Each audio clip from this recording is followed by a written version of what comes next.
Okay, right. We're back again. We had to move our spot because once again the internet connection was very bad inside. Hopefully things will be better. Right now we are on the street, right in between the campus and Sanam Luang. And let's go back to Ang Ang. Last we left off, we were discussing your life. You are elite. Your life is wonderful. Your future is great. So what future or whose future are you fighting for?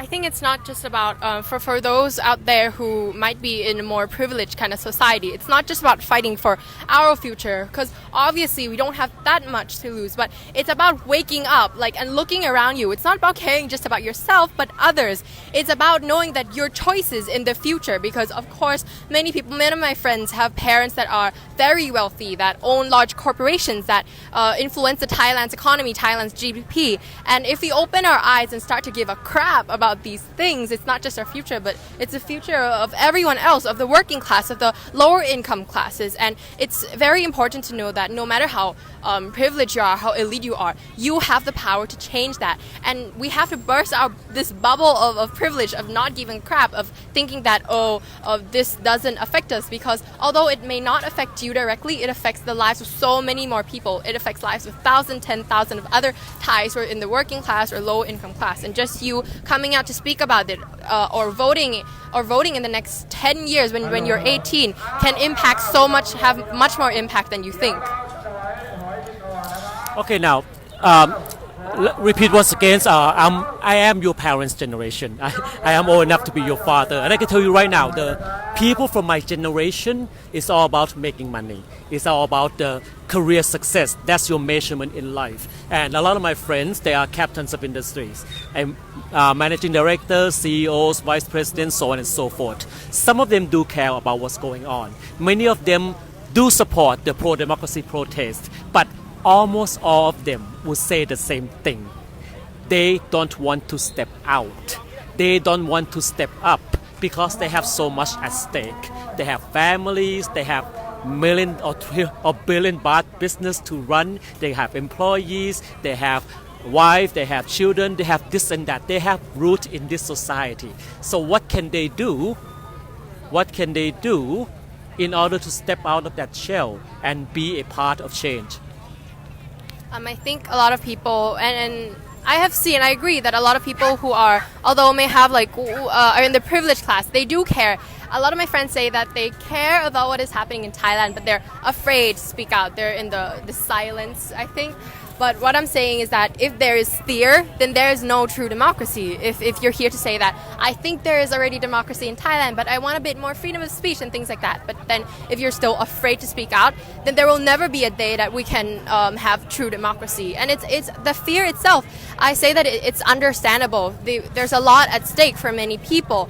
But in the end, I wanted to think at it as it's not just about you, it's about other people, and it's very important that you have to, again, give a shit about what's happening around in Thailand. If you care about it but you're afraid, then there's no point. You have to speak up about it. Use the privilege you have, the power you have, the wealth you have to do something about this. Because if everyone is afraid, if everyone in the privileged class is afraid, then nothing can happen. I think I have seen an interview in Thai and says คนที่มีต้นทุนมันสำคัญมากที่จะให้คนที่มีต้นทุนทางสังคมออกมาพูดเรื่องนี้เพราะว่าเขาเป็นกลุ่มที่จะสามารถสร้างความเปลี่ยนแปลงได้ meaning that it's very important to have people with privilege, people with power to speak up about it, because they are the ones who can actually create change, influence, have the largest influence. But if everyone is thinking what I have at stake, then it's never going to work. But on the contrary, everyone there's a risk for anything. If they are willing to take that risk, then I think change would be able to happen. Okay, so basically you're saying if you're rich, then you can afford to make the sacrifice. You can afford to give back. But right now, all we are seeing is middle class people, even working class people, they are the one making the sacrifice rather than rich people, right? One last thing, what sort of backlash have you received ever since you started writing for Disrupt and also possibly following this interview? I have heard horrible stories about the things people have said about you.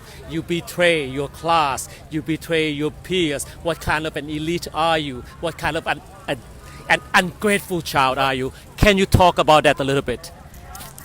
Yes, I guess not just a little bit, because there's a lot of backlash. Let them hear it, let them have it. I think it didn't just start with when I wrote with Disrupt. I think the big one started there, but even before that, I was an advocate for a lot of social issues here in Thailand with my page and all of that. But once I came out to speak, especially about the international school student community or the community of the privileged kids, the backlash I got was that one of the craziest ones were that this person has texted me on Instagram and said that, we're from international school, right? We don't really have to care about this because it doesn't really affect us. And I was speechless. This is what I'm talking about, that the fact that people don't give a crap about things that is happening outside of their lives. And another backlash that I was receiving is that, yes, the ungrateful part. A lot of people say, you have the money, you have the power, your family has the wealth, just take it, shut up, and leave this problem to deal with the people who are suffering at, what is happening right now. And I think, again, I am speechless in the apathy. And I think another one is a lot of the school environment myself that I have been experiencing. Definitely my school is a more conservative school in terms of the faculty and especially my friends. I have a lot of very close friends in my school, but once it comes to politics, we have a line that, a thing that I say that I don't talk about politics with my friend because one, either they're ignorant, or two, they completely disagree with what I am fighting for. Some of them even go far to say that we already have freedom of speech here in Thailand. And I think also on Twitter, I think people just saying that, กระแดะก็มีกินแล้วจะออกมาพูดทำไม and things like that.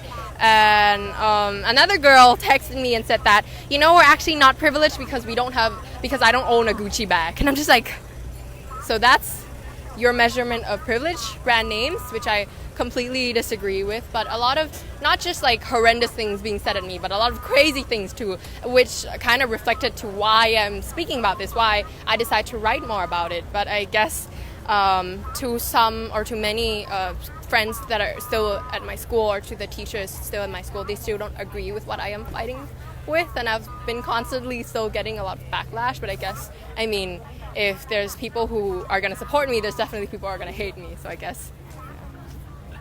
Well, okay, that's one example of the future of Thailand, which makes me feel better about things. Thank you, Ang Ang. We'll continue finding people at the protest to interviews, to hear different opinions, so on and so forth. Right now, we're going to take a break. We will be back soon. Thank you.